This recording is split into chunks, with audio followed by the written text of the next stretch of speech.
Hola, ¿qué tal amigos de Juntos pero no revueltos? Bienvenidos. El día de hoy tengo el placer y el gusto de conversar con un muy buen amigo, periodista mexicano, Jorge Arrega, desde la Ciudad de México. Querido Jorge, bienvenido, ¿cómo estás?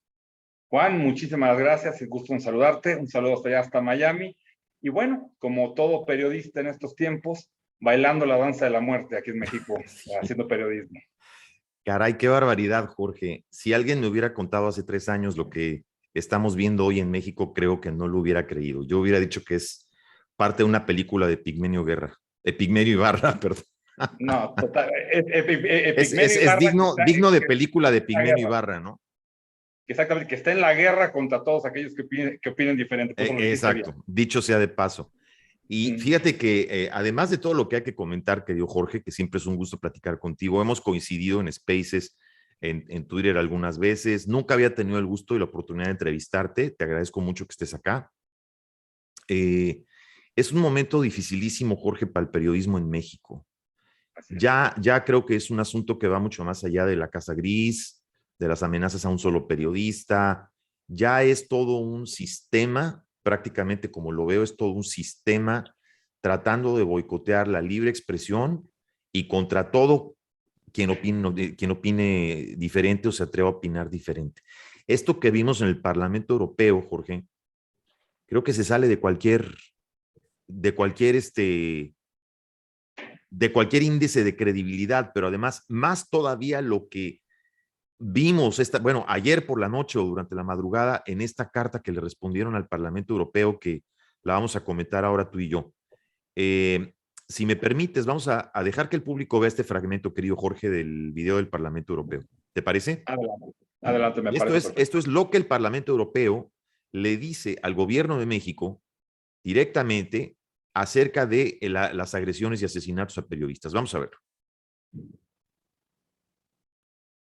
Directas, personalizadas que ha hecho el presidente López Obrador contra la prensa en México es absolutamente, como digo, inaudito y debe ser denunciado por todos, pidiéndole encarecidamente a este jefe del Estado que retorne a una conducta razonable de proteger a los periodistas.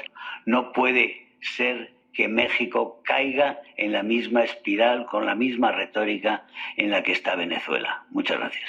La persecución, intimidación y violencia hacia la prensa es un problema muy preocupante. Al menos 47 periodistas han sido asesinados desde 2018, convirtiendo a México en uno de los países más peligrosos del mundo para la prensa. Una violencia que también golpea de forma especialmente preocupante a los defensores de los derechos humanos y a las defensoras del medio ambiente, con 42 asesinatos en 2021. México sufre, una media de 90 asesinatos al día. El país vive un auténtico tsunami de violencia y cada semana está siendo asesinado un periodista. Se produce en México un claro deterioro del Estado de Derecho. El gobierno populista se centra en el liderazgo personalista de su presidente y no en el funcionamiento eficaz de sus instituciones. Gobernar tampoco es obstinarse en desenterrar el lejano pasado colonial ni inventarse enemigos exteriores con un ánimo de confrontación. Internacionales. La Unión Europea no puede seguir haciendo como si nada pasara. Tenemos que hacer un refuerzo del apoyo a esos periodistas y activistas y a todos aquellos que están en estos momentos sufriendo a manos del gobierno mexicano. Gracias. No es aceptable que el gobierno cree una plataforma gubernamental aprovechada por el presidente para estigmatizar y criticar, ridiculizar a periodistas con el pretexto de luchar contra las mentiras falsas. Esta plataforma debe eliminarse y debe lucharse contra los verdaderos enemigos de la democracia en México, que son aquellos que están asesinando impunemente a los periodistas. Bueno, acabamos de ver un fragmento de la sesión del Parlamento Europeo donde claramente se está condenando lo que está sucediendo en México y emplazando al gobierno de México a proteger a los periodistas. Querido Jorge, te escuchamos, tienes todos los micrófonos. Perfecto, muchísimas gracias, Juan. Mira, no solo estoy de acuerdo contigo en cuestión de que hoy en México se vive el momento más delicado en la relación que hay en el ejercicio periodístico aquí en México. Y para mí yo veo claramente dos tácticas que tiene el gobierno. La primera es intimidar, denostar a todos aquellos que hacemos periodista y principalmente aquellos que hacemos periodismo que yo le llamo a pie.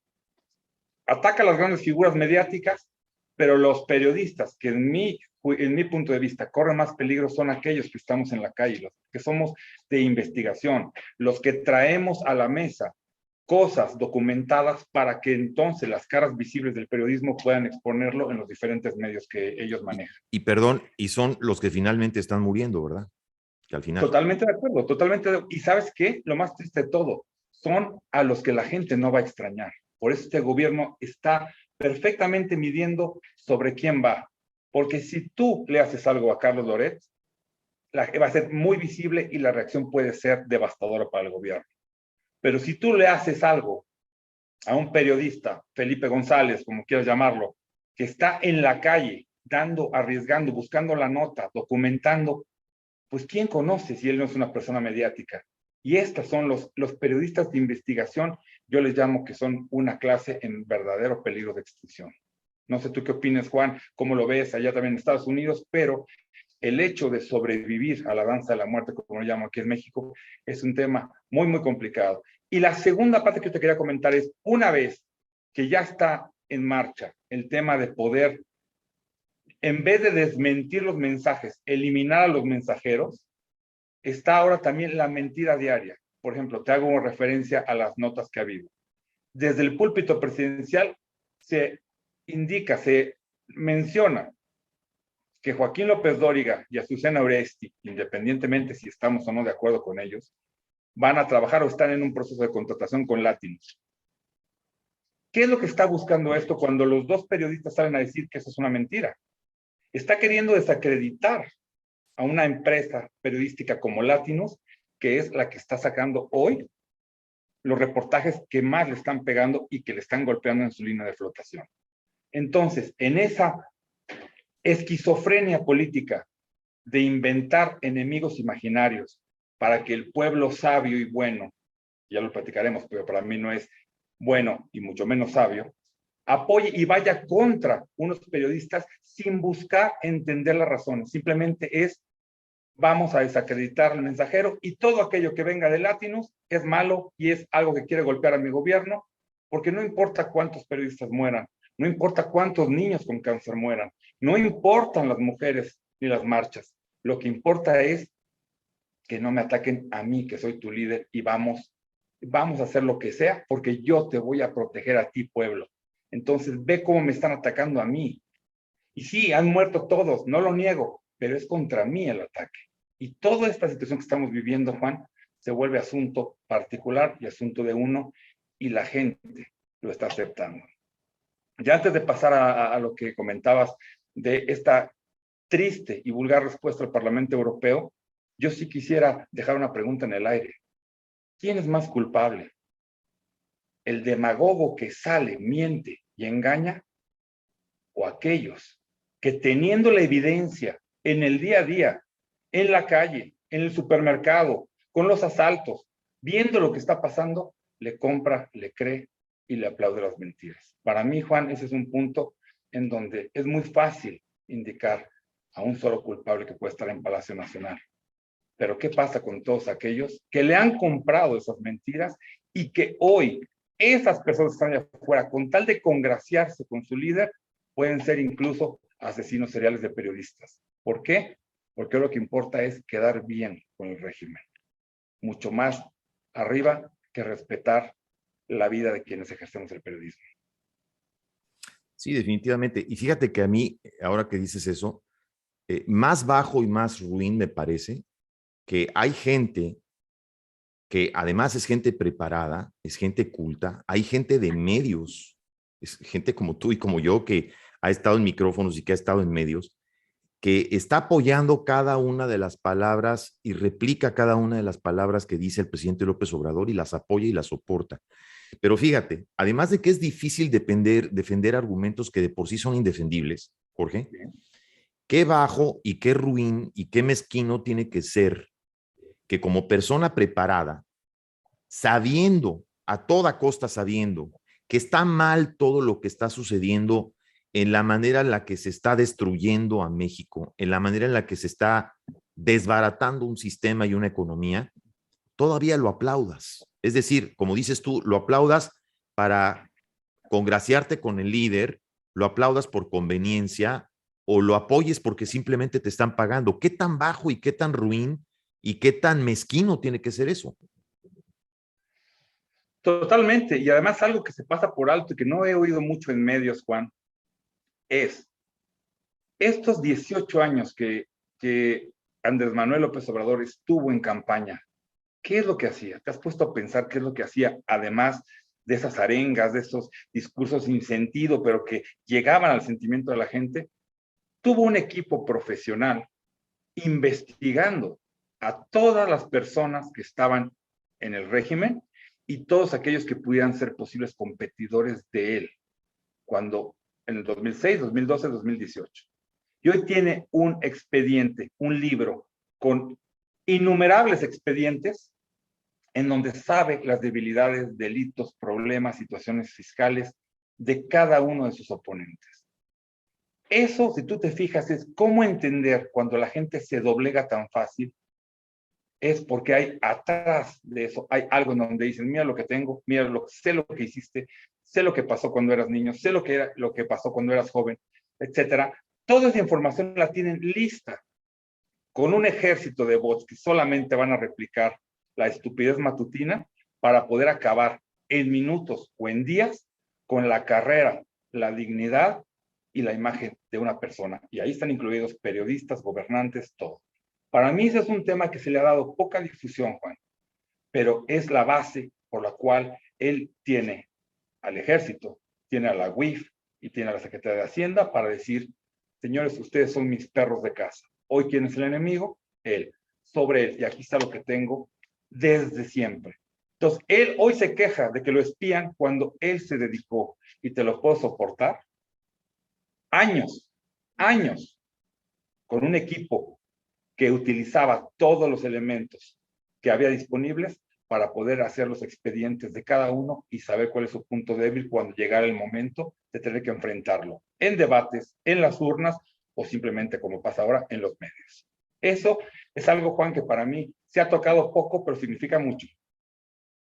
Y eso es lo que él está utilizando y por lo cual tú lo puedes ver ahorita que entremos de lleno a comentar esta respuesta a los diputados del Parlamento Europeo.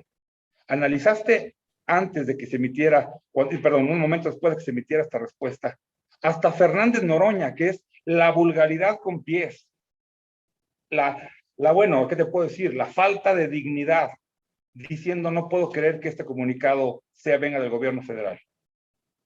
Patricia Armendáriz, diciendo, por favor, utilizando palabras, este comunicado tan vulgar no puede venir de presidencia. Y hoy, esas dos personas diciendo apoyamos al compañero. Ya los alinearon. Exactamente. Entonces, ¿cómo puede ser que las personas en cuestión de minutos puedan cambiar tan radicalmente?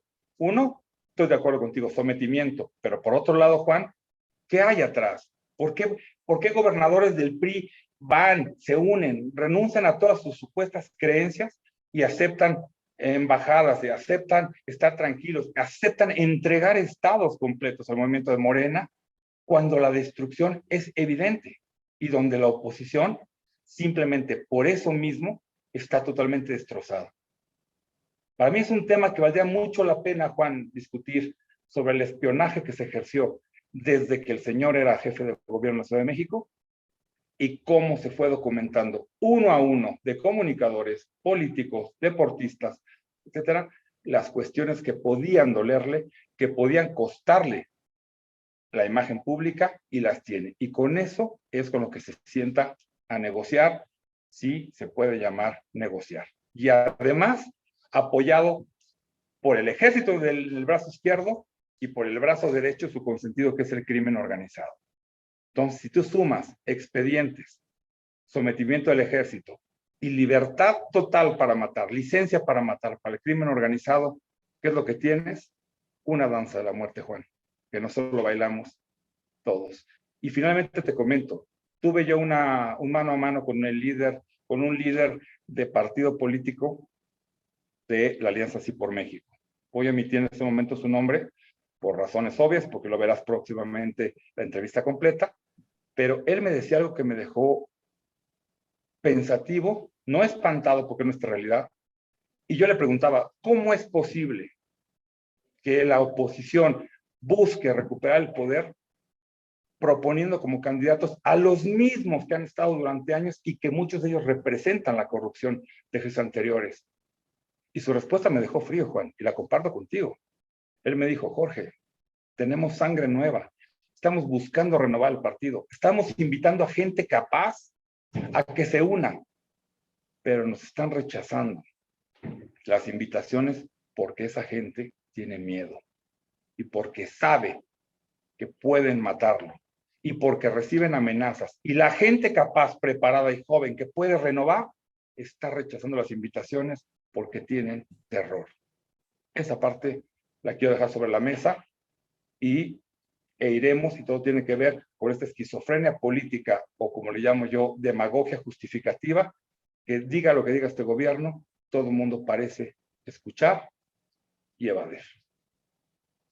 Fíjate qué fuerte, porque eso explica bien, en cierta manera explica parte de este plan que se ve, como tú dices, algo que estaba ya pavimentado, que ya estaba bien pavimentado para llegar a un punto de destrucción sistemática de México. Es decir, yo creo que este movimiento radical que opera en Morena, del cual se deslindaron ya muchas personas, porque lo vimos en gente que en su momento se fue deslindando de Morena, Lili Telles, Germán Martínez, Carlos Ursúa, el mismo Alfonso Romo, bueno, ¿cuántos más quieres llamar? Y entonces se van deslindando estos señores, estas personas, porque en cierta manera les sirvieron a este poder para apantallar lo que tenía que apantallar o mostrar para llegar al poder y para llevar un santo año, primer año, un santo año, primer año, semi, yo diría menos que más, entrecomillado en paz, porque este señor empezó con un manotazo en la mesa cancelando el aeropuerto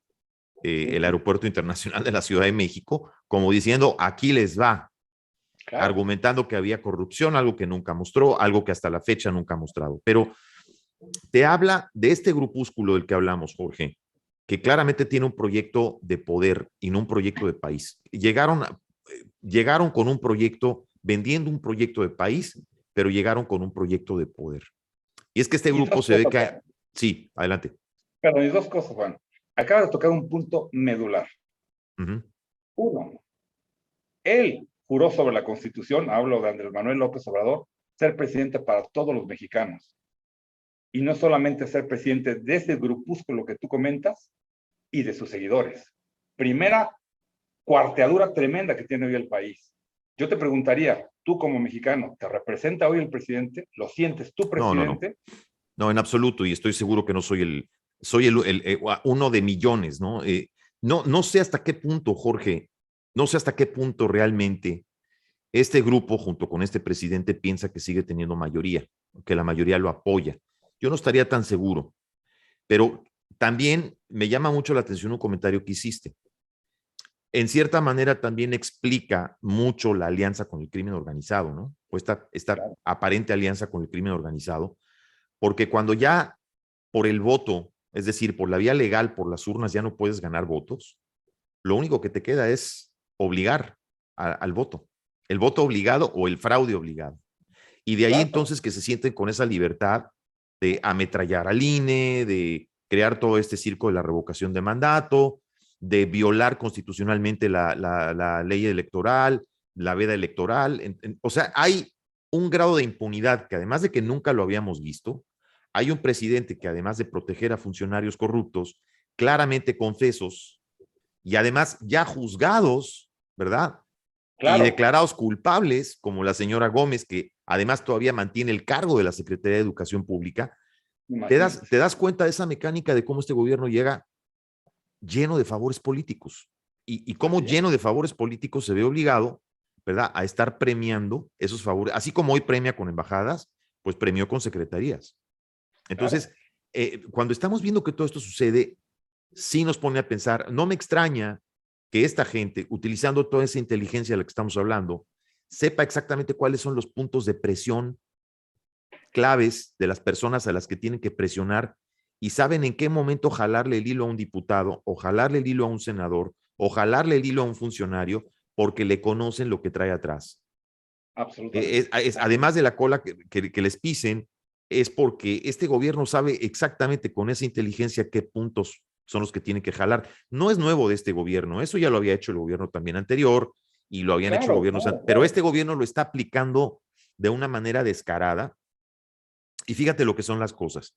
Yo creo que esta destrucción sistemática, planeada, tanto institucional como social, como económica, que además va a dejar a México, Jorge, en un punto de devastación que ya no va a haber de dónde, ni cómo agarrar, ni de dónde agarrar, ni cómo juzgar a estas personas, porque los mexicanos vamos a estar tan metidos en tener que reconstruir, que recoger esos pedazos del piso y tener que volver a ensamblar, tener que volver a armar México, cosa que nos tome posiblemente más de una década. Entonces, yo pienso que este gobierno está urgido por tapar.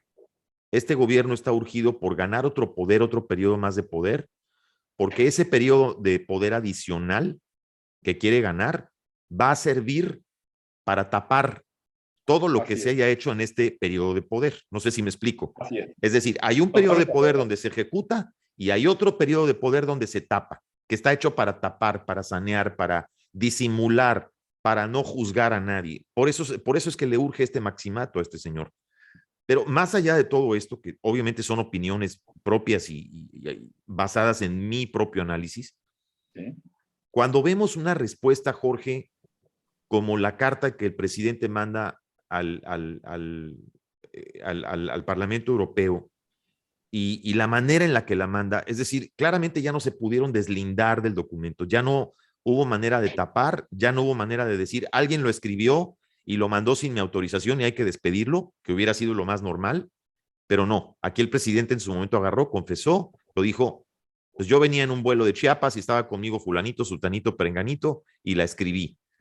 Pero eso te habla mucho de cómo gobierna. Es decir, esto que no pasa por la Cancillería, que no pasó por la Cancillería, que dicho sea de paso, Jorge, no sé qué opines tú, pero si el canciller Ebrard tuviera dignidad y ética, creo que debería presentar su renuncia por esto. Esa es la manera de gobernar de él. Es decir, claramente se nota que en su manera de gobernar se decide lo que él solo decide, y si él dice, hago esto porque lo hago, le vale un cacahuate el secretario en turno o el de Hacienda. Imagínate tú si así lo hace con las relaciones exteriores, pues así también lo hace con Hacienda, Crédito Público, así lo hace también con la Secretaría de Educación, así lo hace también con la Secretaría de Economía, así lo hace con todo el mundo. Es decir, al final se hace lo que él dice. Y en una actitud claramente caciquil, como si estuvieras mandando o dando órdenes a alguien en tu rancho. En mi rancho se hace lo que yo digo, pero da la casualidad que tu rancho pues no es México. Entonces, me parece deleznable, me parece un momento vergonzoso y posiblemente, no sé qué opines tú, tal vez el momento más bajo en la diplomacia, en la historia de México. Nunca habíamos visto algo similar, ¿no? Totalmente de acuerdo, y tocaste tú el clavo, y fíjate cómo empezamos a relacionar lo que hemos venido platicando en este poco tiempo que llevamos. Uno, si tuviera dignidad, cosa que esa palabra hoy ya no sé qué significa, la gente que está en el gobierno, Marcelo Ebrard tendría que hacerse a un lado, porque es directamente una falta de respeto a las funciones que supuestamente a él le asignaron. Pero relacionándolo con lo que te acabo de decir hace rato, ¿tú te imaginas las pláticas que pueda haber en los pasillos de Palacio Nacional diciendo, Marcelito, si tú te me alocas, te vas, renuncias, X, tengo expedientes abiertos para ti de la línea 12 del metro? Sí. Hablando de los puntos de presión, sí, claro. Que es el punto al que voy. Entonces, tú dices, Marcelo, si te callas, si te comes la ofensa y me sigues apoyando, o si quieres ser miembro honorario VIP, pero del reclusorio norte. Y ahí se frenan todo. Y ahorita tú mencionabas también otro punto. Estamos en el punto más bajo en eso. Y de verdad, si hoy tú te fijas, todas las voces inteligentes salen a condenar este comunicado, pero por otro lado tienes miles de personas bots que salen a apoyar y decir qué orgulloso me siento de mi presidente. Hay un hashtag que dice No, oye, y algunos no bots. Ahí, mira lo que opina Vicente Serrano, por ejemplo. Mira lo que opina el señor Hernán Gómez. Bueno, es increíble, es vergonzoso, Jorge. Pero acuérdate que utilicé la palabra pensante. Sí. Y ahí entonces, desde luego. desde ahí, sí, o sea, es como si me dijeras ahorita, oye, comparemos el New York Times con el Molecular Times, ¿a quién le vas a creer, no? Es un pequeño detalle. Así Pero es. además, tú tocaste algo que para mí es fundamental. Tenemos un presidente que no conoce el mundo, no le interesa. Él sabe que los europeos no van a votar en el 2024. Por lo tanto, ¿qué es lo que hago? Este no fue un comunicado para contestar al Parlamento Europeo. Esta fue una propaganda para levantar a su base, para hacerle ver que él es todo y que él está defendiendo a capa y espada un país contra este enemigo que se llama como tú le quieras llamar. Y a mí me preocupa muchísimo porque este tipo de respuestas están incentivando, no sé tú qué opinas, Juan, el racismo, el nacionalismo y la xenofobia. Así es. Entonces, ahora resulta que no es lo que dijeron. Ahí están todos los rasgos, ¿eh? Están ahí todos los rasgos. Claro, que alguien me diga en su sano juicio qué de lo que está en este comunicado que podemos ir platicando, Juan, leyendo fragmentos, que me diga alguien qué de esto es falso. Pero hoy la lógica del gobierno es decir, yo soy todo y yo soy el que te va a decir qué creas, qué no, qué es la verdad, quién no, quién es ético y quién no es ético. Entonces él sale diciendo, no es cierto. Y la gente dice, no es cierto. Fíjate Este es un tema muy preocupante. Estás comentando algo que me estás poniendo a pensar en una cosa, fíjate. No sé, voy a hacer aquí una analogía, pero dicen por ahí que las llenas, cuando están en una época de sequía y tienen hambre, y es decir, y no hay que comer, cuando están en sus cuevas, con tal de comer y con tal de sobrevivir, dicen que las llenas se matan entre sí para comerse. Claro. Y ahora que estoy viendo esto que está pasando, Jorge, con el fiscal Gers Manero, me pongo a pensar en toda esta situación que ha pasado entre Santiago Nieto, Gers Manero. No está como raro esto que pasa entre Julio Scherer, Gers Manero, Santiago Nieto, como circulito que hay ahí, que se está descarnizando claramente, que se ve que yo no sé si realmente el presidente tiene a los peores enemigos dentro de su gobierno o fuera de su gobierno. Me da la impresión que los enemigos que tiene dentro de su gobierno son peores que los que están afuera. Entonces, y también me da la impresión, no sé qué pienses tú, y esto lo platiqué en alguna ocasión con otro colega, le dije, el presidente efectivamente puede ser berrinchudo, puede ser corajudo, puede ostentar un poder inimaginable en este momento y tener todo ese sistema donde amenaza con pisarle la cola a quien le levante la palabra o opine distinto a él, pero también me da la impresión que dentro de su aparato o de su círculo hay quien o quienes yo creo que lo están dejando que se empine solo. Perdón que use esa expresión, pero me da la impresión que están dejando que se empine solo, Jorge. Sí, es lo que hoy se empieza a utilizar como el coletazo del dragón. ¿Qué pasa? ¿Cuál es la historia? Si tú analizas para atrás, ya pasó la mitad del sexenio. En esa mitad, él era el todopoderoso.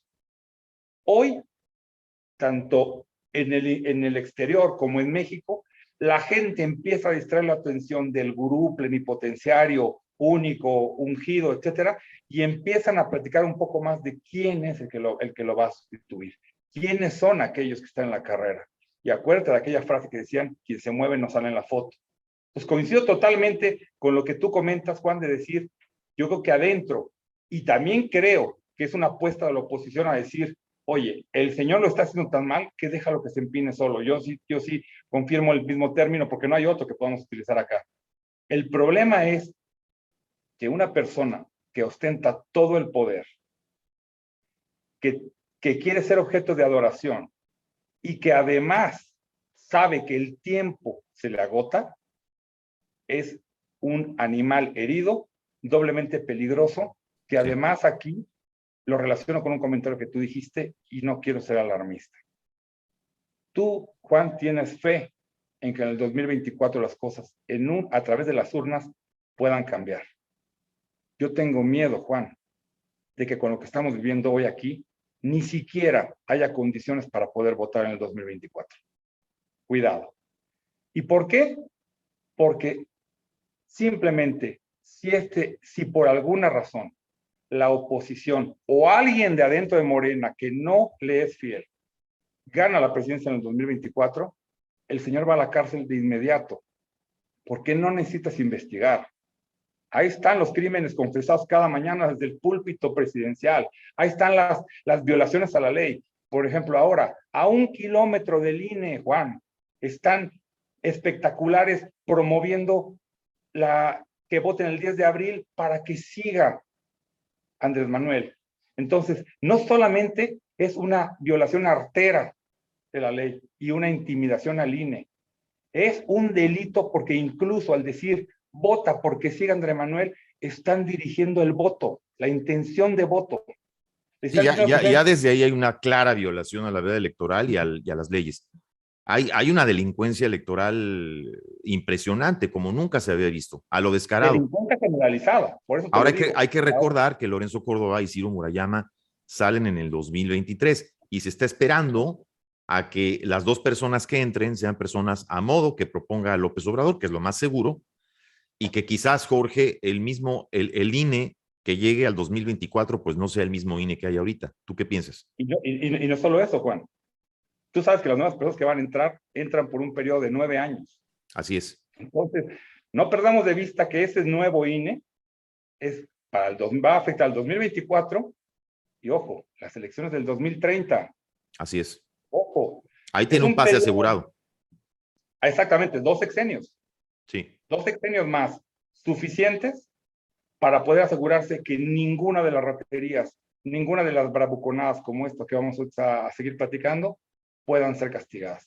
Ojo, 9 años. Él está viendo en la mira 2024, 2030. Cuidado, cuidado. Y yo te digo una cosa, si cae el INE, caemos todos, Juan. Sí, definitivo. El último bastión. El INE es el último bastión, efectivamente. Así es. El INE es el último bastión. Oye, querido Jorge, ¿qué fue lo que te llamó la atención de esta carta? Cuéntame. Tú tenías algún comentario sobre la carta de respuesta. Y aquí la vamos a ver ahorita en pantalla. Habías detectado algunas cosas importantes. ¿Qué piensas tú de esta carta? Mira, para mí, si tú me dices, defínela en una palabra, es una aberración. Por donde lo veas.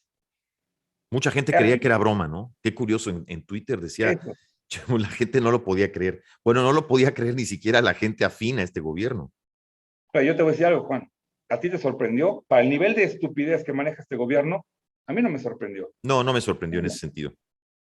Tenemos un presidente que odia al mundo, no conoce el mundo.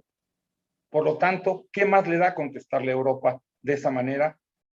Él lo que le interesa, él no está viendo y no le preocupa el futuro de las siguientes generaciones en México.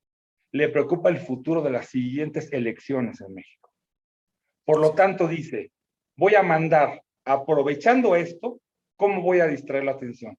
Voy a contestar de una manera agresiva, soez, vulgar, etcétera, para distraer la atención y para encender los ánimos de mis huestes, esos que me apoyan ante todo. Entonces, si tú juntas... Esa es su visión, así ve todo, prácticamente, ¿no? Para él, Europa es macuspana, Juan. Claro. Perdón, con todo respeto para... Y él piensa y es cada palabra, cada acción que toma, cada palabra que dice, cada frase que hace, cada decisión que toma, está dirigida a sus huestes y dirigida a sus bases y dirigida a su propaganda electoral. Hasta esto. Totalmente. Para él, Europa es macuspana y todo el comercio internacional, todo tiene que pasar por el Grijalba y el Usumacinta, si no, simplemente estos son de los enemigos y vienen. Y si leemos cada una de estas tonterías, la vida nacional, el resumen de los 3 años de gobierno entre comillas, que llevan Andrés Manuel, están perfectamente resumidos e incorporados en este texto, empezando porque tú puedes sentir el odio, coraje que se siente y que simplemente no hay ningún elemento, no proporciona ningún elemento para contradecir al Parlamento Europeo. Simplemente utiliza su método no es cierto. Y es demagogia pura, ¿eh? Porque todo está en base. Ahora, utiliza la palabra golpista, sigue utilizando la palabra golpismo, así Ahí, como lo Juan, hace cuando acusa a Estados Unidos de injerencista. Insisto, el otro día, Jorge, tú y yo lo platicábamos en un espacio. Este es el presidente que más ha utilizado la palabra golpismo. Él tiene un claro trauma, ya lo ha dicho otras veces. No sé si recuerdas, él tiene un claro trauma de lo que le sucedió a Salvador Allende en Chile. Y el presidente ha sacado este tema en muchas ocasiones, ¿eh? Por eso es que le tiene tanto miedo al ejército. Y una de las conjeturas o teorías es que una de las razones por las que él quiso neutralizar primero al ejército y comprarlo fue esa, porque este hombre tiene el trauma clarísimo de Salvador Allende. Entonces, aquí en la carta utiliza de nuevo y menciona estrategia reaccionaria y golpista, Jorge. Así es, así es. Nadie, ningún presidente había utilizado el término golpe de Estado tanto como lo ha hecho él. Y aquí hay un punto que me preocupa y es el siguiente paso en el manual populista. Tengamos mucho cuidado, Juan.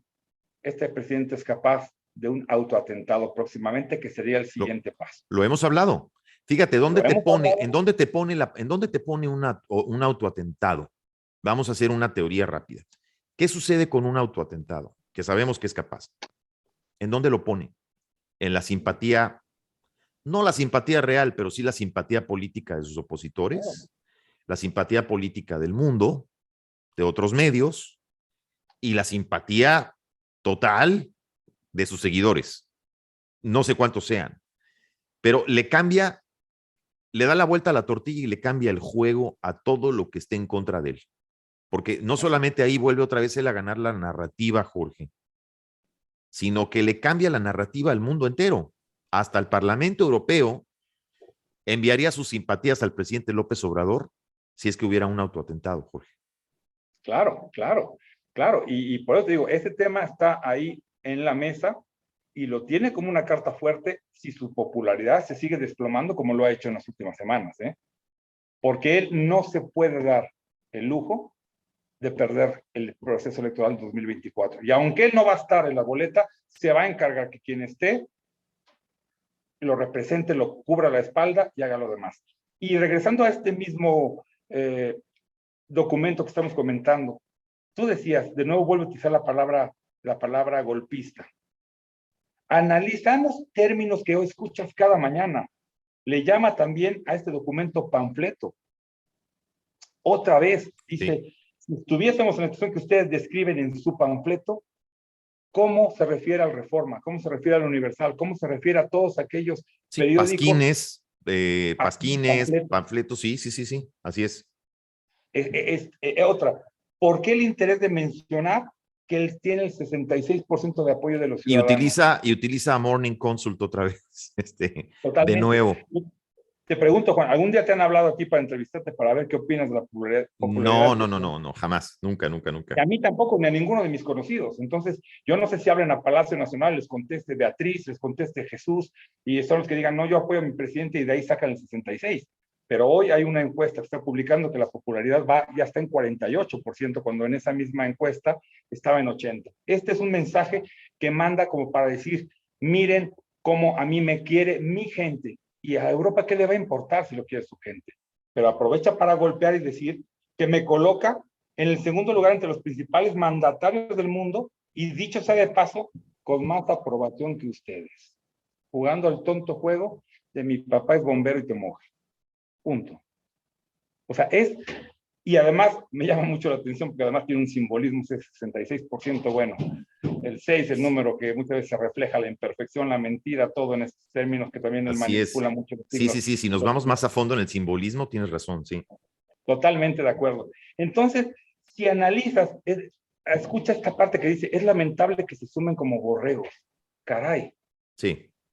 Si tú hablas ahorita de la actitud que está tomando el líder del Senado, el líder de la Cámara de Diputados, el secretario de Relaciones Exteriores, los ministros de la Suprema Corte, ¿quiénes son los borregos, Juan? Los borregos son aquellos... Es que el término se puede aplicar prácticamente a todo su gabinete y a todo su partido. ¿Y quién se la compra, Juan? Acabamos de pasar por la marcha del 8 de marzo para las mujeres. Que por Y cierto salen, quisieron adjudicarse como si hubiera sido un triunfo de ellos, es decir, felicitando a las fuerzas femeninas, que obviamente todo mi respeto para las policías, claro. las oficiales de la Guardia Nacional, de la Marina, pero se lo están adjudicando como que fue pacífico gracias a ellos, cosa que no pueden aguantar cuando hay algo así de espontáneo, Jorge.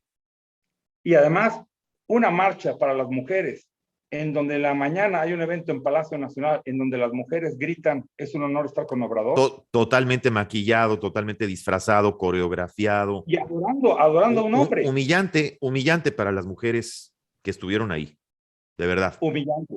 Ahora, hablan de equidad de género. 50% de su gabinete son mujeres. Te hago una pregunta y regresamos a la contestación. De ese 50% de mujeres, dime una mujer, una, que pueda tomar decisiones y se la respeten. Una que pueda tomar decisiones. Ni una. Mira, Entonces, ya te las digo rápido. Tiene alguien en Notimex que es un fantasma. Tiene alguien en Derechos Humanos que es un fantasma. Tiene alguien en la Secretaría de Educación que es un fantasma. Bueno, excepto por los crímenes que cometió, ¿verdad? Claro. Tiene alguien en la Secretaría de Seguridad, Jorge, que es un fantasma. Y tenía una secretaria de Gobernación que también era un fantasma, Jorge. Así tal vez me puedo seguir, ¿eh? La secretaria de Economía que de repente da sus chispazos y quiere decir algo coherente, pero la callan y la ponen en su lugar. La única que yo veo activa es a Rocío Nale, que Rocío Nale es una prácticamente copia fiel y hace lo que exactamente diga López Obrador. Es más, yo me atrevería a decir que da más declaraciones el director de Pemex, el agrónomo, que la señora Nale. Y cada vez que la señora Nale sale a dar declaraciones es porque sale a replicar algo que el presidente dijo. O sea, nula la participación de mujeres en su gabinete y manipuladísima. Totalmente de acuerdo. Entonces, desde ahí podemos darnos cuenta hacia quién va dirigida esta respuesta, Juan. Todo lo que hay aquí, escucha esto, es lamentable que se sumen como borregos a la estrategia reaccionaria y golpista, ya lo platicamos, del grupo corrupto. Aquí paré yo y dije, estar hablando de Ana Guevara, estar hablando de Gertz Manero, digo Gertz porque con tantos coches que tiene podía rentar también fácilmente. Está hablando de Pío, está hablando de Martinazo, está hablando de sus hijos y no tenemos tiempo suficiente para seguir toda la lista. Pero ¿quiénes son los corruptos? Los que él indica, lo que su dedo flamígero indica y posiciona en la mente de sus seguidores. El dueño de la verdad, él es el dueño de la verdad es él. Exactamente. Y luego dice, impulsada por millones de mexicanos. ¿Cuántos son millones de mexicanos ahora? Es como el chiste, Juan, en donde totalmente de repente, ambiguo. Cuando regresa una persona a decir, oye, nos van a atacar, y le dice el comandante, ¿cuántos vienen? ¿Cuántas personas nos van a atacar? ¿Quiénes vienen? Y dice, son 1,002. Y le dice el otro, caray, qué exactitud. ¿Y cómo sabes que son 1,002? Porque vienen 2 adelante y como 1,000 atrás, ¿no? O sea, en este punto es cuando habla de millones. ¿Quiénes son millones? Sí. ¿Cuántos? 1 millón, 2 millones, 3, 20, 30, 50. No hay. Para enfrentar la monstruosa desigualdad. Y aquí sí te comento, y algo que sí tengo que reconocer. El único logro que yo he visto hoy en el gobierno de Andrés Manuel López Obrador es que está acabando con la desigualdad social. ¿Y sabes por qué lo digo? Está empobreciendo a todos. Así es. Entonces, sí. Como hay más pobres y que ya hacer todo el mundo sean más pobres, ese va a ser un éxito, es decir, acabé con la desigualdad social. Todos iguales, pero en la miseria. Fíjate, Jorge, que yo creo y sigo pensando, querido Jorge, que el mejor opositor hoy por hoy que ha tenido México ha sido Andrés Manuel López Obrador. Yes. En cierta manera y con mucho sentido, siento que López Obrador ha sido responsable de muchos cambios a nivel federal, incluso a nivel electoral, ¿verdad? Que con el tiempo han ido beneficiando, obviamente, la pluralidad, pero fíjate qué curioso, porque no es curioso que él haya luchado tantos años contra esos cambios o para lograr esos cambios, que hoy en día él mismo está decidido a terminar con ellos, porque son los cambios que le ayudaron a llegar, más no lo que les conviene, los que le convienen a él cuando él está en el poder. Eso es lo más curioso del asunto. Y de ahí estas actitudes de, por ejemplo, cuando los mismos diputados que han avalado, por ejemplo, leyes o han avalado cambios en la Constitución, que hoy en día no aceptan, es decir, su propio grupo parlamentario no acepta cambios que ellos mismos avalaron y ratificaron. Es doloroso ver cómo dentro de esta destrucción sistemática, Jorge, estamos viendo la caída de un país entero en donde hay una oposición nulificada totalmente, que no se atreve, o yo no sé si no se atreve o está yendo con cuidado o está observando, pero cada vez me queda más claro que la sociedad civil es la que tiene que tomar el papel determinante y tiene que ser la sociedad civil la que jale a esa oposición y la utilice. No sé tú qué pienses de esto. Totalmente de acuerdo, Juan, y lo mencionaste bien en un espacio, en un space que coincidimos. No sirve juntarse en un space y rompimos récord mundial y 60,000 o 200,000 conectados al mismo tiempo, si esa coraje, si esa ganas de realmente reclamar, no la manifestamos en las calles. ¿Por qué? Porque es muy fácil agarrar, sentarte en un sillón, que es el problema que yo veo. Los dos enemigos más grandes que yo veo en México de hoy no es Andrés Manuel López Obrador y su 4T, es la apatía y la desmotivación que hoy tiene una sociedad que debiera exigir a esos políticos que le cumplan lo que prometieron en campaña, no más, no menos, lo que prometieron. Y entonces es muy fácil sentarnos ahorita y decir, el gobierno, lo mismo que hizo Andrés Manuel 18 años. Yo haría esto, yo sí acabaría con el desempleo, yo sí haría, y cuando llegas al momento no tienes idea ni de qué hacer.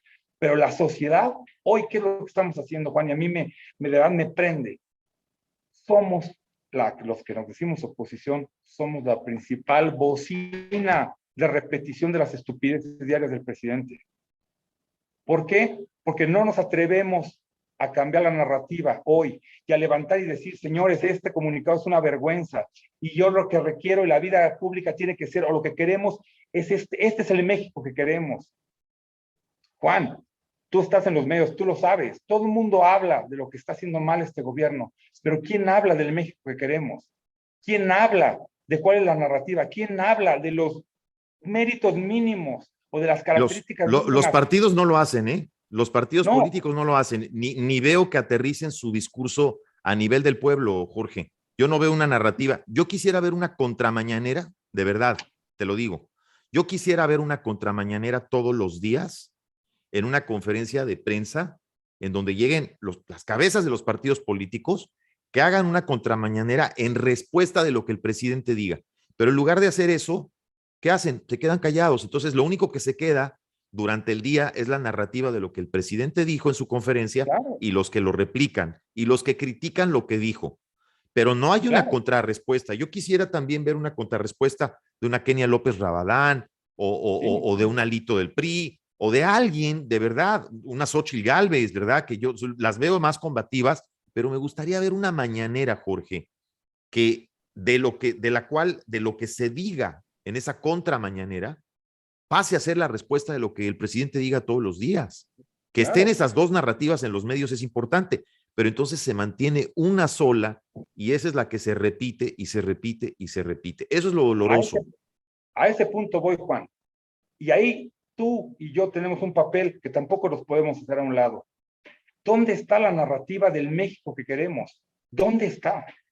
O sea, podemos hacer una contramañanera así para desmentir lo que dice el presidente, pero siento yo que seguimos cayendo en el mismo juego. Estamos tocando los temas que el presidente va marcando en la agenda. ¿Dónde está el México, los lineamientos, el poder establecer una narrativa que le diga a los políticos de cualquier partido, a ver, yo te doy mi voto si cumples A, B, C, D, E? No, hoy yo veo a la gente, me da tristeza, Juan, que dicen, a ver, vamos a ver quiénes son los que están aquí de candidatos para ver a quién le doy mi voto. Qué triste que estemos en eso, en vez de que sean los políticos quienes digan, a ver, déjame ver qué quiere la sociedad para ver cómo la represento y ganarme su voto. Para mí, esa parte, Juan, es la que estamos fallando todos.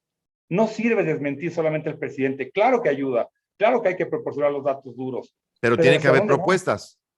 Claro. Tiene que haber propuestas. Mira, ¿quién le ha dicho a la gente, por ejemplo, lo importante que es, Jorge? Un ejemplo rápido. ¿Quién le ha dicho a la gente lo importante que es crear trabajos, crear empleos?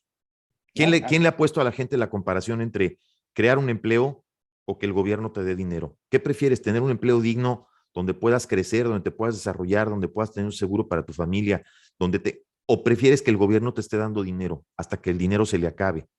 ¿Quién le ha explicado, Jorge, a la gente que el gobierno no es el que genera dinero, que el dinero se genera por los impuestos que pagan las empresas?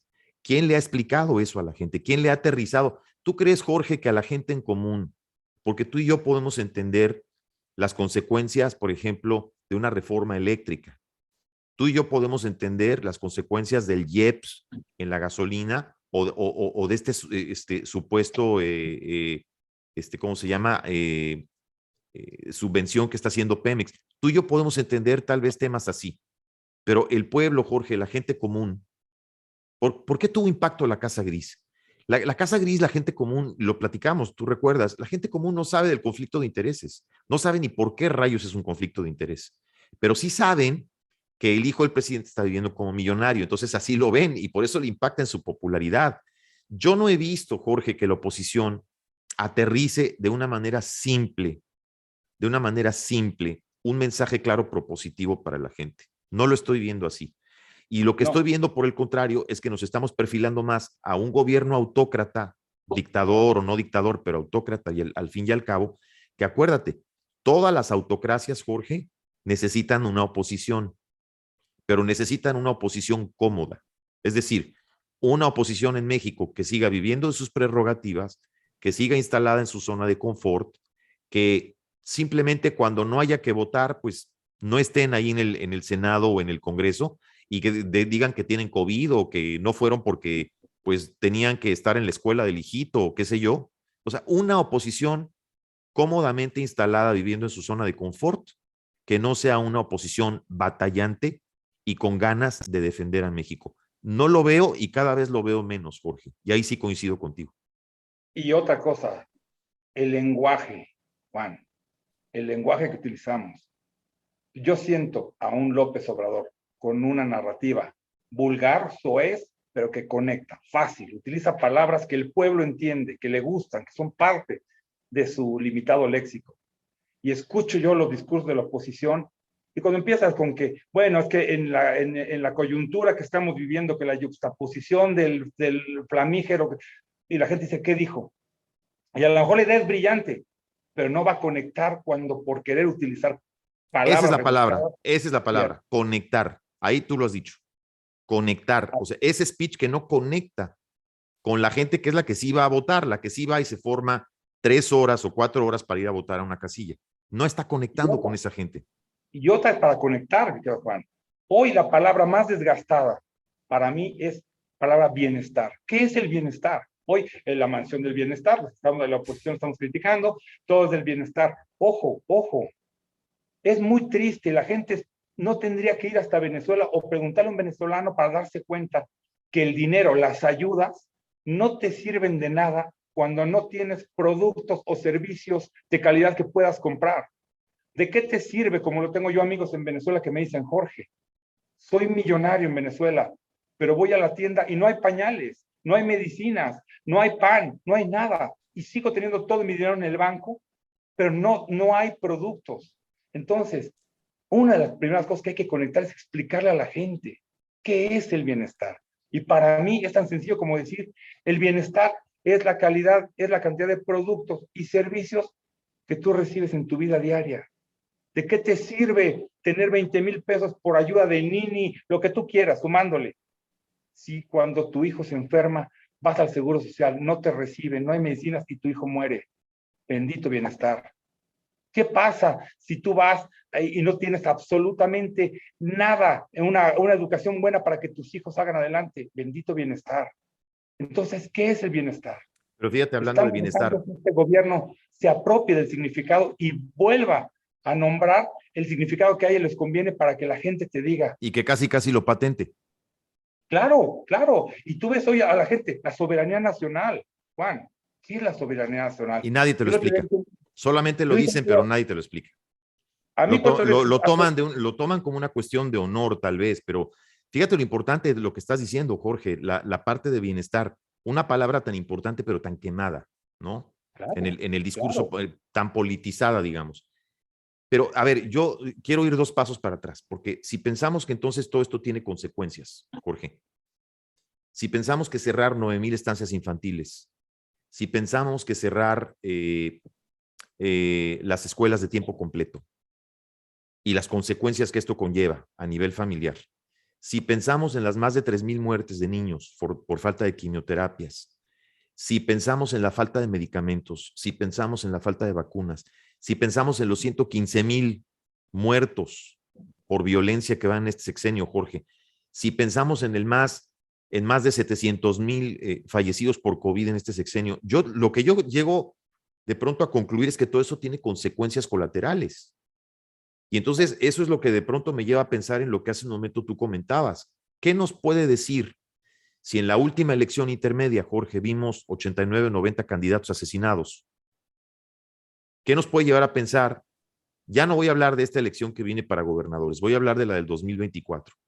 ¿Qué nos puede llevar a pensar si vimos lo que vimos, que en el 2024 el próximo presidente lo ponga este poder, este régimen, y que el punto de presión, como bien tú lo dices, es el crimen organizado? ¿Qué nos puede llevar a pensar o qué nos puede llevar a creer que no? La respuesta es entonces, ¿dónde queda la sociedad civil? ¿Cómo podemos actuar como mexicanos? ¿Qué tenemos que hacer? ¿Tenemos que tener miedo? Lo que está intentando hacer este gobierno entonces es acaso provocar que la gente agarre sus maletas y se vaya del país, por lo menos la gente que les estorba, es decir, la gente más incómoda, a la que él ataca, porque él ataca a periodistas, ataca a la clase media, ataca a los empresarios, ataca a los medios, a todos aquellos que no están alineados con él, son los que claramente le estorban. Entonces, ¿a qué le está tirando? A que se vayan del país y digamos, empacamos maletas, dejemos México y dejemos a México a la deriva, así como ha pasado en Venezuela, por ejemplo. Totalmente. Y ahorita tú mencionaste para mí la clave. Y ¿sabes quién tiene, en mi punto de vista, los únicos que realmente hoy pueden combatir esta destrucción que se avecina? Se llama clase media. Y esa clase media es a la que está siendo brutalmente atacada. ¿Por qué razón? Porque es duro lo que te voy a decir, a lo mejor podremos o no coincidir, Juan, pero los ricos, los millonarios, seguirán siendo millonarios, agarrarán, como tú bien dices, y es lo mismo manejar un negocio en tu oficina en México o desde Miami. Y seguirán siendo millonarios. Así es. Los pobres no se van a meter porque ellos saben y se sienten y no aspiran a hacer otra cosa más que pobres.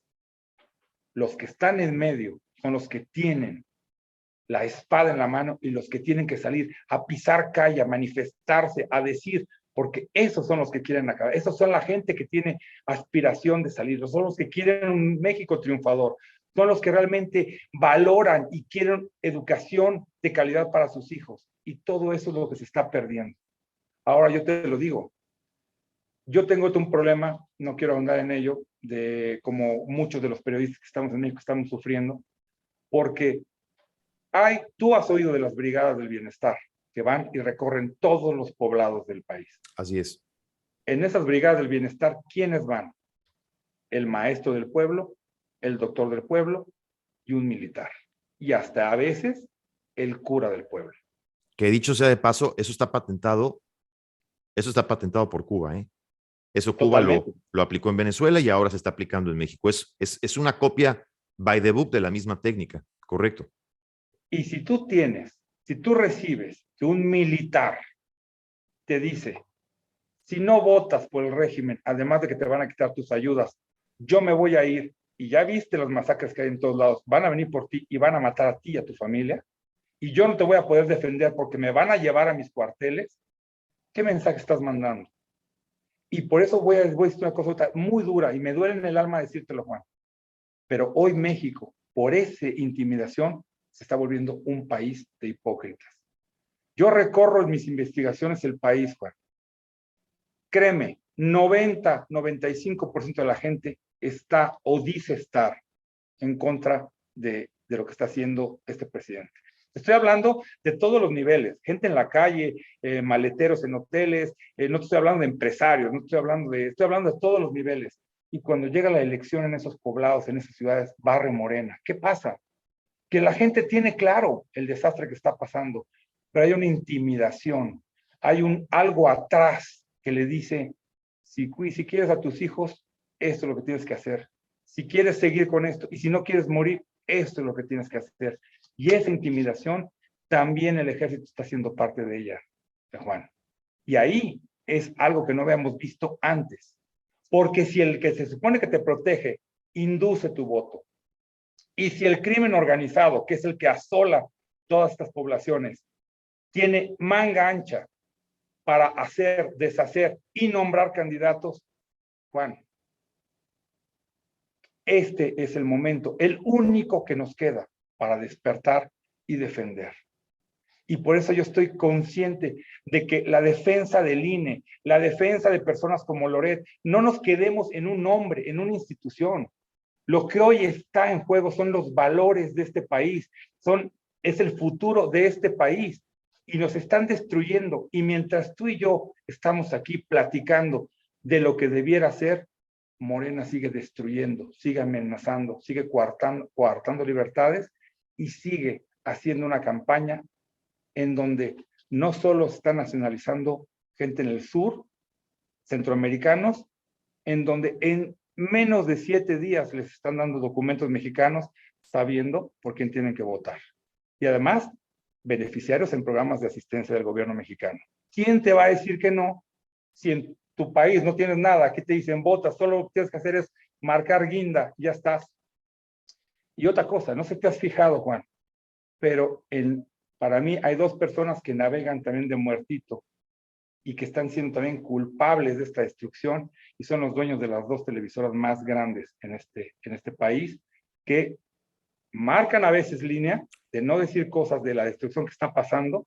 Así es. Y si te fijas con detenimiento, en muchos programas cómicos, telenovelas y producciones actuales, empieza a analizar cuántas cosas guindas no están utilizando en las escenografías.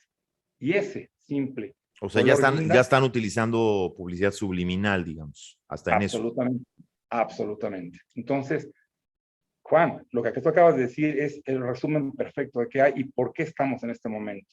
Y por eso te vuelvo a decir, yo no voy a perder la fe ni la esperanza, pero yo sí te puedo decir, mi temor como periodista, como mexicano, es que ni siquiera tengamos condiciones para llevar a cabo una elección en 2024. Cuidado. Cuidado. Todo gobierno dictatorial o todo gobierno absolutista, como bien lo mencionamos hace ratito, Jorge, requiere de una minoría incómoda, requiere de una mayoría no pensante o simplemente callada por miedo o por conveniencia, requiere de una oligarquía, que ahí claramente están las televisoras, están los empresarios, están los millonarios en México, y siempre va a seguir requiriendo de esa oligarquía, y requiere obviamente de la fuerza, del monopolio de la violencia del Estado, que es el ejército, y requiere del crimen organizado. Así como hablábamos de que requiere una modesta y cómoda en su zona de confort oposición, también requiere todas estas cosas. Y todos estos factores que estamos barajeando, Jorge, como bien tú lo mencionas, lo preocupante es que si la sociedad no se mueve, vamos a tener a estos señores ahí instalados durante los próximos 20 o 30 años. Así es. Es decir, hasta que ya no haya más, hasta que ya no haya más de dónde agarrar, hasta que ya no haya más de dónde robar, hasta que ya no quede un solo mexicano que no tenga absolutamente miedo de poder hablar en libertad, hasta que ya no quede nadie.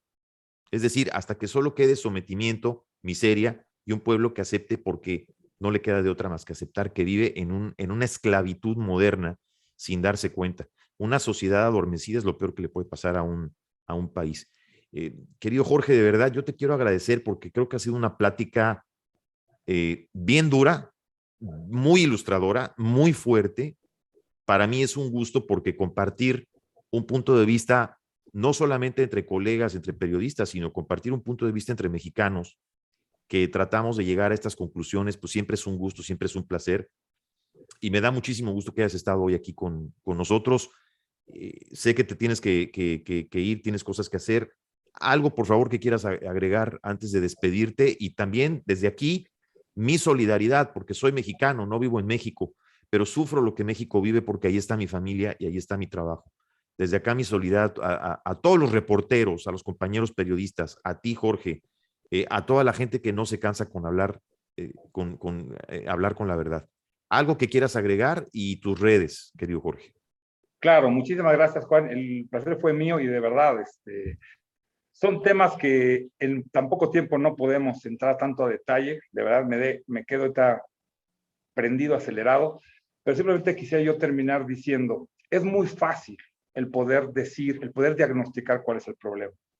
Pero la pregunta más recurrente allá afuera es, ¿qué hacemos? No me digas lo que ya veo, ¿qué hacemos? Y yo creo que si empezamos dejando de replicar el discurso oficial, proporcionando datos duros en un lenguaje sencillo de comprender de cuál es la realidad, si como medios, Juan, replicamos o recordamos a la gente las historias de éxito de mexicanos pobres que trabajando han logrado ser exitosos, ser empresarios ejemplares y que utilizaron sus manos para abrirse camino en vez de solamente para aplaudir. Y si realmente nos enfocamos a aquellos jóvenes que van a votar por primera vez y que tienen en su mente una idea errónea de que el comunismo es que todos seamos iguales y todo es maravilloso, y se les haga ver las consecuencias que tiene los regímenes autoritarios como el que estamos empezando a tener acá y los problemas que ellos van a tener, creo que en ese momento es cuando realmente vamos a poder empezar a cambiar. Y termino simplemente diciéndote, alguna vez, y lo compartimos en un espacio, un gran maestro mío me dijo, si se pelea un oso y un cocodrilo, ¿quién ganaría? Cuando me hizo la pregunta, yo pensé que era de la 4T, porque dije, qué pregunta más tonta, pero nada que ver. Me dijo él, ¿quién ganaría? No tengo idea. Me dice, depende en qué terreno pelean. Si la pelea se da en el pantano, el cocodrilo va a destrozar al oso. Y si se da en tierra firme, el oso va a destruir al cocodrilo. ¿Qué me refiero con esto? Si ya sabemos nosotros en qué territorio somos buenos, con qué narrativa podemos ser buenos, no nos metamos al pantano a pelear con el cocodrilo. Traigámoslo a tierra firme, busquemos, luchemos para ganar y vencer. No es por nosotros, es por México y por todos aquellos que siguen teniendo un deseo real y plausible de ser mejores y dejar cosas mejores para las generaciones que vienen abajo. Esa era mi conclusión, Juan, y tú eres un ejemplo para mí de esa lucha, de esas cosas que has hecho y del verdadero México que nos quieren robar, pero que no podrán. Es un honor, querido Jorge, y es recíproco. Te lo digo y te respeto y te admiro como periodista. Tú lo sabes, te lo he dicho en muchas ocasiones. Tu valor, tu valentía, lo que tú has expuesto. Y además, mi admiración para ti, porque el que está ahí en ese terreno ahorita eres tú. Y tus redes, querido Jorge, ¿dónde te pueden seguir en redes la gente? Estoy en Twitter en arrega-Jorge, arrega con G, y ahí me va a dar muchísimo gusto que poder recibirlos, compartir y sumarme, porque aquí no es de egos, todos somos una comunidad y yo, como muchos que tenemos hijos, quiero lo mejor para ellos y prefiero, Juan, morir de pie, que vivir de rodillas ante esta terrible realidad que nos está aplastando a todos y si no actuamos, somos cómplices de ella. Totalmente, y con eso nos quedamos. Tienes toda la razón. Querido Jorge, de verdad, mi admiración. Gracias de verdad por haber estado con nosotros. Te mando un fuerte abrazo hasta México y recomendar al público, por favor, que nos ve. Si les gusta este video, por favor, compártanlo. Suscríbanse a nuestro canal, recomiéndennos, denle clic, ya saben, a la campanita. Y por favor, sigan a Jorge Arrega en sus redes. Además, sus columnas son excelentes, son directas, así tal cual como lo escuchan a él. Así es Jorge, y se los digo por experiencia propia. Querido Jorge, fuerte abrazo, de verdad. Gracias, hasta México. Igualmente. Un abrazo grande y estamos en contacto. Hasta luego. Gracias, hasta amigos. siempre. Esto fue Juntos pero no Revueltos. Recuerden, aquí hablamos con todos, de todos, para todos. Yo soy Juan Shein. Gracias, nos vemos y nos escuchamos la próxima.